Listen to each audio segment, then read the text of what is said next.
governance is failing us.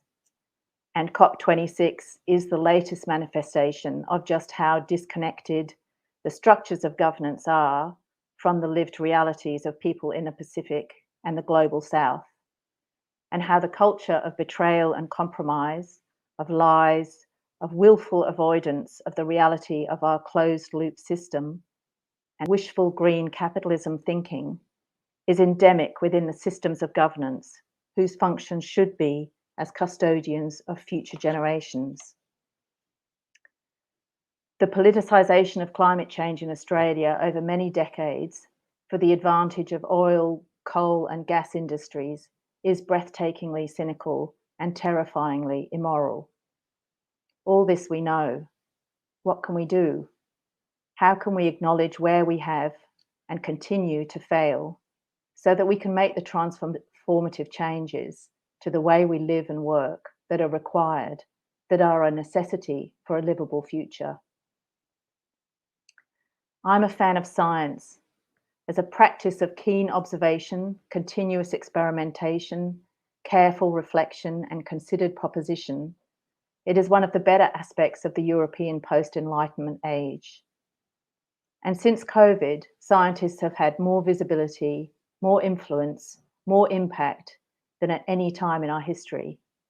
And we can amplify their voices in the climate change conversation. The great succor science provides and the critical challenge it communicates is the premise articulated in systems thinking that even small changes that can occur within any part of an ecological, economic, or social system can be a tipping point for radical change. We know too well the impacts of those tipping points as the planet warms and the ice melts. I suggest that one of the tasks we have now as organisations as well as individual citizens is to really look and listen to find the other tipping points that are occurring every day across the world through intention, necessity, or accident that have the potential to bring us into alignment with the heartbeat of our planet, to our own breath, to understand ourselves as part of, not separate to, this incredible ecosystem. For me, one of the most impactful projects that continue to resonate across a community of friends, artists, and cultural and government organisations was Refuge, which has some learnings to offer as we think about what governance might need to be in the future. Refuge was a 6-year interdisciplinary project led by Arts House, a venue and contemporary performance program of the City of Melbourne. It was designed to explore the role of artists and cultural institutions in times of climate catastrophe. Each year from 2016, a group of artists, communities, and emergency management organisations, such as Red Cross, our state emergency services, Emergency Management Victoria, together with the University of Melbourne, prepared and rehearsed for an imagined and likely emergency scenario triggered by climate change. Beginning with flood to heat wave to pandemic to displacement, each one terrifyingly prescient, it culminated this year in a publication of reflections, learning, documentation, and think pieces.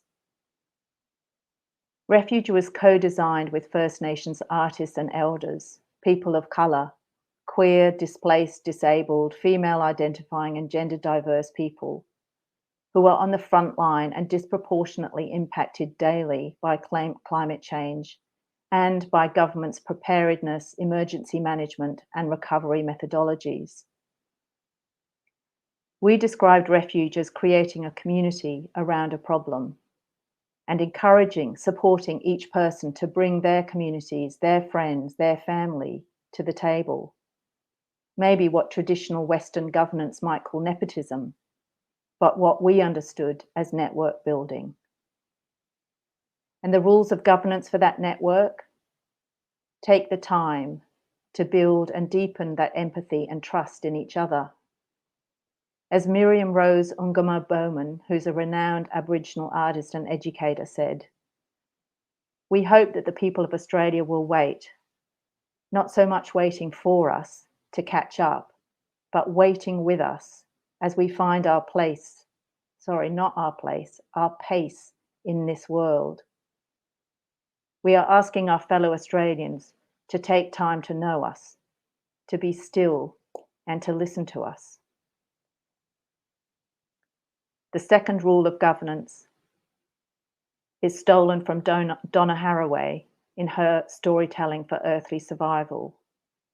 And it's an instruction to focus on doing one thing, not everything. She says, and yet the only way to come to grips, to come into the presence of climate change survival, is to constantly keep doing positive things.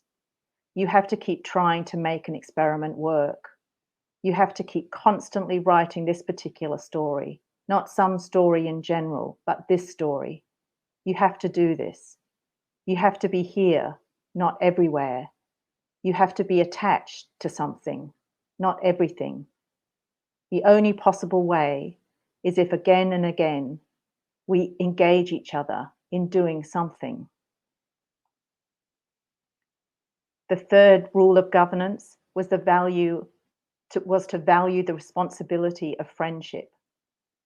When lockdown hit Melbourne, the refuge community formed a food supply chain for our local elders, making weekly meal drops, something that I presumed was going to be taken care of by local government organisations, but actually wasn't happening.